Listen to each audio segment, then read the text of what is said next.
And when I went to the program, I started really being intrigued by the whole process of healing and then trying to understand myself. And one day it struck me that I'm traumatized, not just from my experience of the war, but from my personal life as an abused woman. And then I have to go through the process of healing because I don't want to be stuck here. And so I started doing that work with the program, and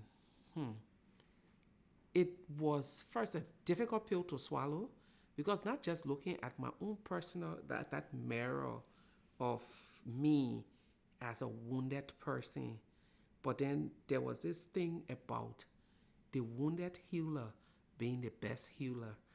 And so I was like, how do I heal people when I haven't even found my way?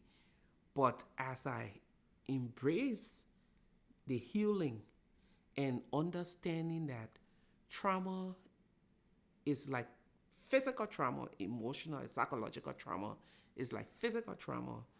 You say, one example that stuck with me was when someone said, you see, when you've gone through a period of trauma, you have a scar on your mind, on your heart, on your soul, just as if you had a physical trauma. It heals, but the scar never goes away. Then I understood, okay. Now, because people used to say, trauma healing, and even till today, there's that misconception that you heal from your trauma. But yes, you're healed, but there's always that reminder. And so I think it was that understanding of trauma that drew me to it, that I want to let people know this, that you can pass that stage, that scar can be there, but you can live and work. And so my first group that I started working with was with child soldiers, and it was not by choice. It was by force, because I needed a job. And I had these 4 children.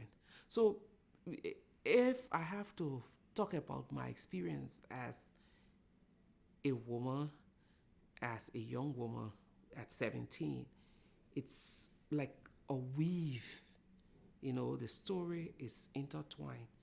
My experience as a survivor of war, as a young girl, as an abused woman, and then a single mother of many children, a refugee, internally displaced, and then someone trying to get out of that hole of depression to get a new life and a new beginning for her children.